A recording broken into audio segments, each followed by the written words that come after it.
Good afternoon and welcome to Coventry's Global News Relay. I am Daisy Pinnell. And I'm Harrison Maddox. In today's segment, we are focusing on women's equality and opportunities locally in the city of Coventry. Coming up, we will cover women in sports, including an interview with the lead cheerleader of Coventry Cheer Society on the pressures put on their team. I've also been looking into the Women's Aid charity here in Coventry, providing support for those in abusive situations and the warning signs to look out for if you suspect a loved one may be in a harmful situation. Finally, one of our reporters visited the Bells of the Three Spires, a local women's choir, who expressed the importance of community among the women in the group. According to Women's Sports Trust's latest report, in 2024, 44.7 million viewers tuned into women's sports, a huge 7.1 million more than in 2022. Despite this increase in viewership, there are still unprecedented amounts of pressure put on women to look and perform a certain way in sports. With 43% of teenage girls disengaging with sport after primary school due to a fear of judgment and lack of confidence, we spoke to Kat, the leader of cheer at Coventry University, to find out more about the issue affecting sports everywhere. So how do you handle the mental and emotional pressures of cheerleading, and what sort of advice would you give to others in sports facing somewhat similar challenges? So a big one with cheerleading is like physicality and how you look, and it's all about the aesthetic, and you have to fit a certain so like we have flyers, which they tend to be more petite, and like a lot of girls dream of being a flyer, but not everyone can be a flyer, and therefore you are just restricted by your like physicality. And I think little things like that can take like a big toll on the mental health of a lot of girls. Bases tend to be quite strong, but because they're seen as like being stronger, for some reason there's this mentality of stronger equals bigger, and they've got like stronger legs and stronger glutes, but it's seen as them being like thicker, and then that translates into girls being viewed as bigger just for the position that they have in cheer. So it's almost like you're branded and labelled by the position that you have in cheer. How important would you say the unity and support among women in sports is, and how would you say that's impacted your experience as a cheerleader? I think it goes hand in hand, but I think as easy as it is for other women to build each other up, it's as easy for them to knock each other down. So I think you just have to be careful with what language that you use and how you approach certain things. It's about finding the right words and being careful with the language that you use, because I don't think people realise how much their words do like last in somebody's brain. And it's like you can be told like 99 nice things about yourself, but if somebody told you one thing that didn't quite sit right in your mind, that is the only one that you're going to think about. So I think it just, as much as like you want to compliment obviously your friends and encourage them and everything, you also need to be careful when, because you are naturally going to give each other criticism like, oh, I think your technique would be better if like you did this, but that's not to say that it's like you're doing something wrong. Like you just have to be careful with how you phrase things and just really think about how it might sit in somebody's mind with what you say. What impact do you think female role models in sports have on shaping the future of women's athletics? Any examples you have in mind?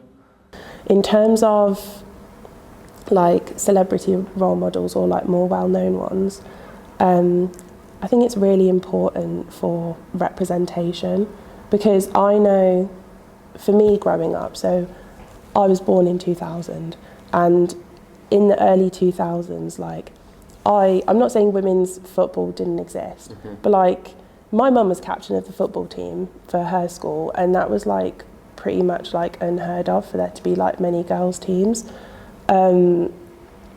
because I grew up like I grew up with primarily men's football, like watching that kind of thing be televised and like going to matches, and it's just a case of like I never really saw somebody growing up in sport and been like, oh, I want that to be me, or you know, like, oh, that person's like me, or that person's doing what I want to do. Whereas now I think like there's a lot more chances for, it's like when the Lionesses were, but there's girls that are like, oh, I want to do that, or like that person's like me. Or I think with being a female, there's this whole fear about being viewed as masculine. So, and a lot of women's sports can be quite like still male-orientated sports, which they don't have to be. It's funny that as soon as the idea of something becoming like male-orientated comes into it, it becomes negative. Yeah. But the only people that view it that way are men. What sort of advice would you give to young women starting their journey in sports right now, especially since you've already covered it, like the setbacks and challenges that they may face? What advice would you sort of give them? Track progress. Yeah. Because sometimes I think you forget where you started. Choose good role models, and just remember that everyone started somewhere, including yourself. And sometimes maybe take a step back and look at the bigger picture and think about the fact that, you know, you've come really far, and sometimes you just need to sometimes you need to take the advice that you would give to somebody else. Yeah. You're always going to be your own worst critic, but if somebody said to me like if I said to somebody like, oh, I can't do cheerleading, like I'm 5'8", like I'm a bit stocky, like whatever, and if somebody said that to me about themselves, I would be mortified and give them a list of 100 handwritten reasons why they could and should do cheerleading. But then obviously I wouldn't have given myself that same kind of thought process. So I think you just need to take a step back and look at yourself in like the third person sometimes, and just view yourself that way. It is certainly a prevalent issue, isn't it, Harrison? Definitely. And from what Kat was saying, it is an issue that the teams are working on with each other, providing a shoulder to lean on and lifting each other up, really. With the campaigns such as This Girl Can, hopefully more girls and women will feel more encouraged to take the jump and join in with more sports teams across the nation. Absolutely. And our next story is one of extreme importance, the work of the charity Women's Aid, specifically Women's Haven Coventry. According to the Crime Survey for England and Wales, an estimated 2.3 million people aged 16 and over in the UK experience domestic abuse yearly. Numbers of prosecutions are increasing, but is this a reflection of increased awareness, or is this just the tip of the iceberg? I interviewed Jamie Richards, Officer of Development and Funding for Coventry Haven, to explore this further. So thank you for joining me here today, Jamie. If you would just like to tell us a bit about Coventry Haven's Women's Aid and your role in particular with the charity. So I've been with them for just over 8 years. Back quite a long time ago I used their services, so hence why I've ended up here from the corporate world into the third sector. As an organisation, we've been here since 1972, and we offer a whole range of services for victims of abuse, including the children, and a whole wide range of services, not just refuge, but in the community as well. Domestic abuse has been described by London's mayor recently as a hidden crisis. Do you believe that the amount of people that request your support and services kind of reflects that? No, it's just the tip of the iceberg. Last year we supported over 8,000 people via the helpline, but that includes professionals and other people seeking help. But with regards to women plus their children, it was in the region of 4,000, and that's increasing. But it's definitely only the tip of the iceberg. It is kept hidden because of the humiliation and embarrassment that you feel as a victim. And what sort of services does the charity offer for those needing support? We've got 3 refuges across the city at confidential addresses, and it's not just temporary accommodation, it's actually true refuge in the sense of the word, in that they've got their own support worker, and we signpost to other specialist services. So if there's a sexual abuse involved, we would include CRASAC. We work with lots of different organisations across the city. We've got different services in the community, such as FGM, Female Genital Mutilation Project. We've got a project called Iris that's within the doctor surgeries across the city, 2 levels of training, and it's just another opportunity for our services to be accessible to as many people as possible. A really great project. We've got a project that's co-located in the police station, and that gives an early intervention response. So last year, 40% of arrests in the West Midlands were due to domestic abuse. Do you think those numbers this year are going to increase, and how can we as a country ensure these numbers don't go underreported? I think they'll definitely increase, and that will have something to do with the Raneem's law that's just been signed off. The fact that there's specialists in those spaces helping the police to recognise, we've realised with our early intervention team that A lot of the, say, risk assessments were being downgraded and the police were not recognising that. So it's been a brilliant opportunity for us to train all the agencies around that. So I think the numbers will go up. And why do you think it is mainly women that have a higher chance of being domestically abused? We always say males are at risk, just as much risk as females are from male violence. Possibly females have better support network. I definitely think there's something in that, being so much harder for men to reach out. Yeah, so do you think there's a lack of equality in the services provided for men versus women? It's harder to engage men. Our helpline and our services are open to male and female victims. It is a gendered issue, absolutely. It happens to women a hell of a lot more than men.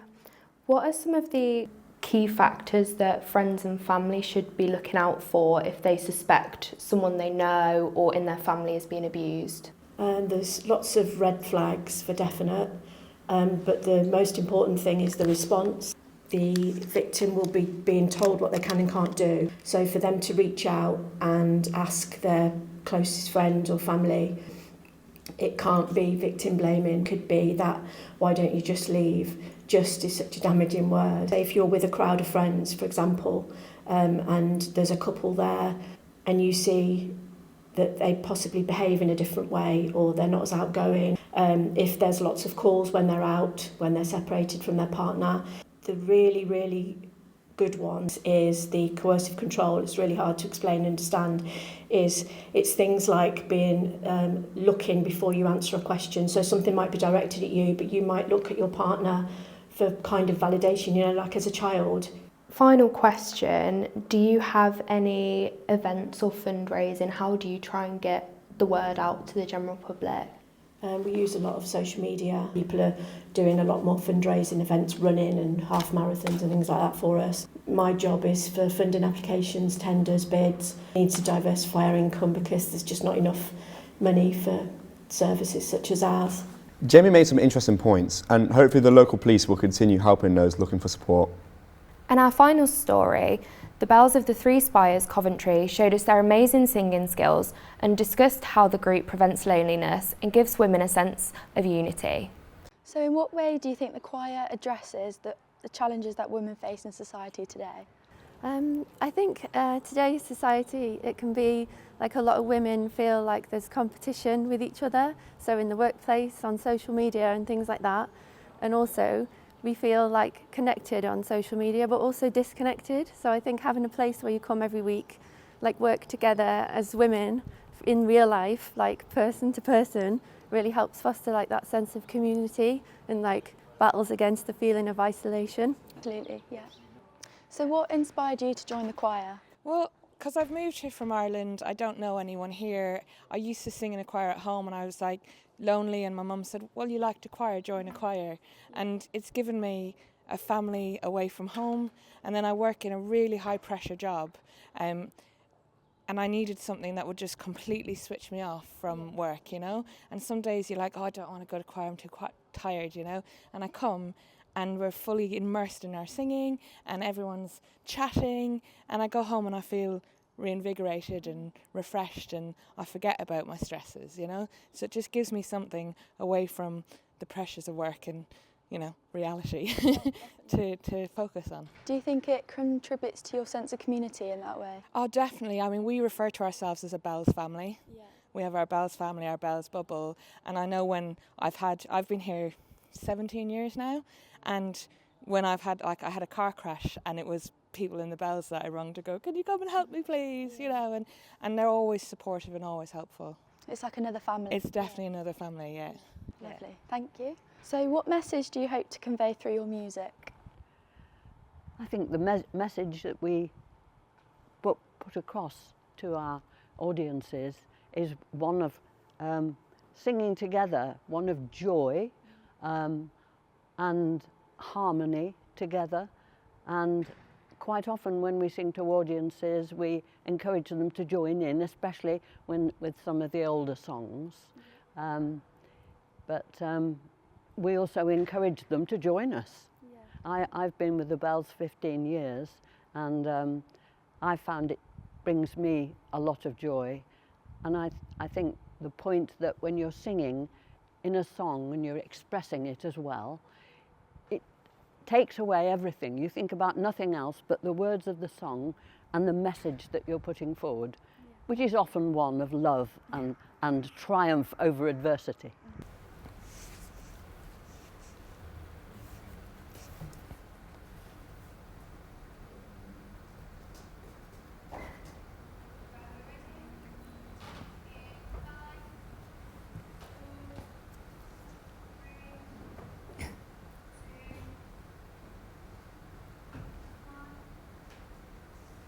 Good afternoon and welcome to Coventry's Global News Relay. I am Daisy Pennell.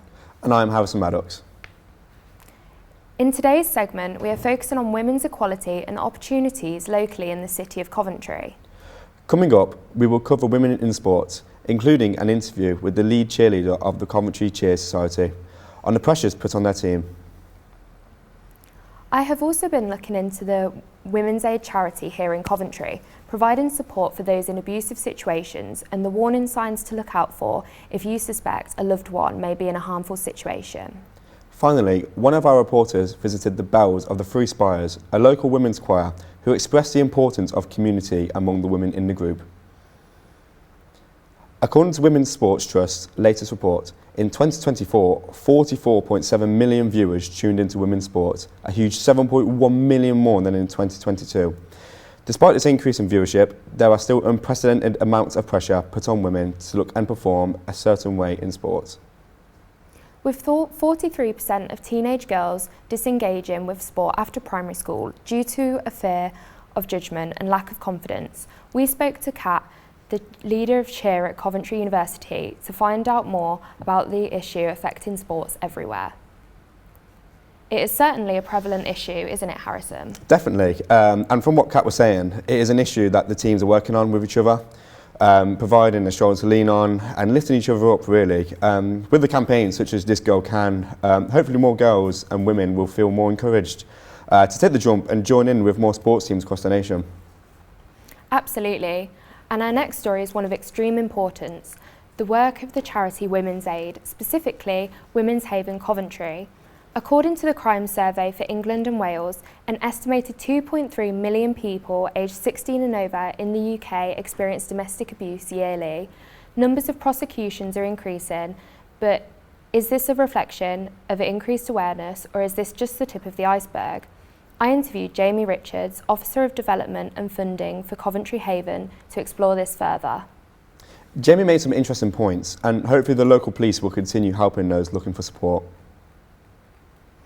And our final story, the Bells of the Three Spires Coventry, showed us their amazing singing skills and discussed how the group prevents loneliness and gives women a sense of unity. That's all from us at Coventry University in the UK. Thank you for watching. Not far from Coventry, Birmingham is one of the most diverse cities, so no wonder 60 years ago it became an important stop for Malcolm X when advocating for desegregation of housing in Smethwick.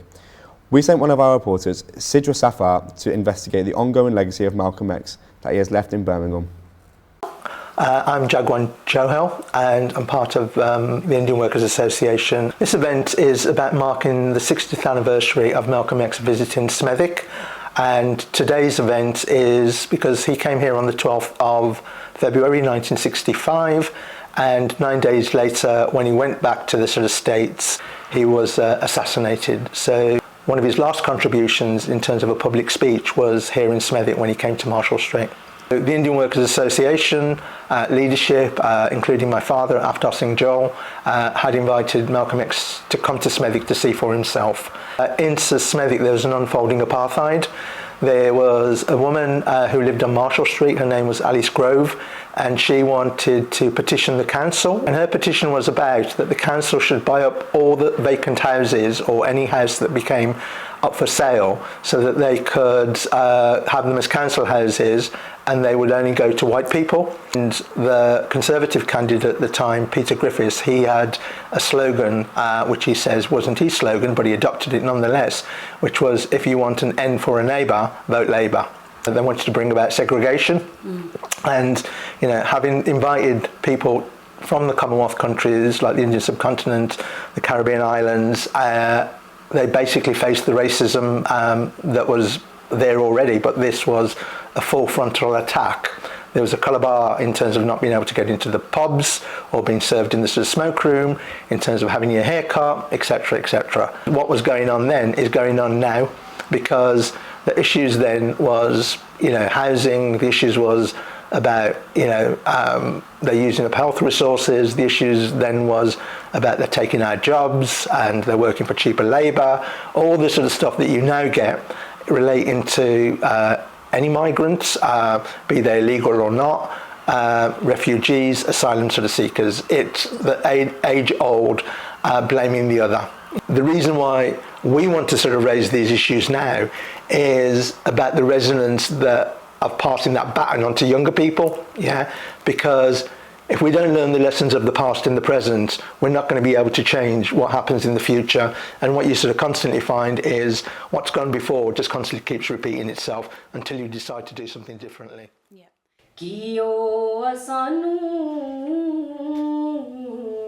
याद रहणगे